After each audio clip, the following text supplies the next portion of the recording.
In the last video, I explained that Disciple the Nations is a mission agency that is designed to help God's people obey the Great Commission and to take the gospel to the nations. Today I'd like to go a little deeper and share with you what we believe it means to obey the Great Commission. Essentially, the Great Commission could be interpreted in three different ways.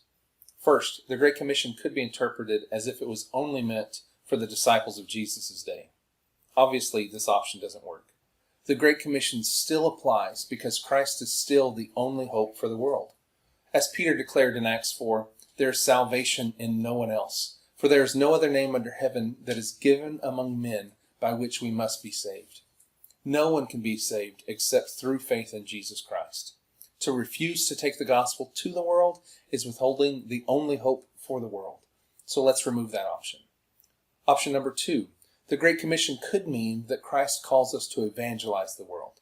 Now this option sounds good, but let's imagine what would happen if churches and missionaries worked to evangelize the world, but they stopped there and did nothing else for their new Christian converts.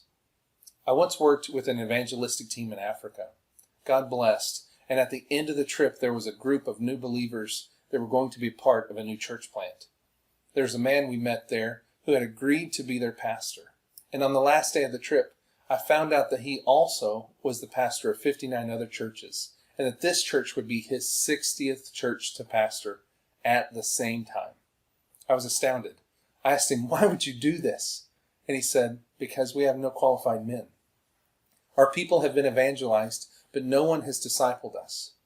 Many mission efforts of the past have focused on reaching the world, and they are to be commended.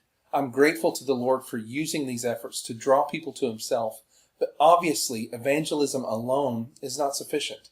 Unless we make disciples of the new converts, we risk leaving churches without shepherds, babes in Christ without protection, and we leave the door wide open for the false teaching of deceivers.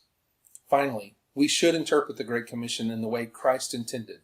We must realize that Christ has commissioned us to make disciples of all nations. He did not call us to make converts. He calls us to make disciples. Disciple the Nation's vision for missions is to be fully obedient to the Great Commission. We want to evangelize the world and then invest in, disciple, and equip them. Our aim is maturity. This was Christ's purpose when he commissioned us to teach them to observe all things whatsoever he has commanded us.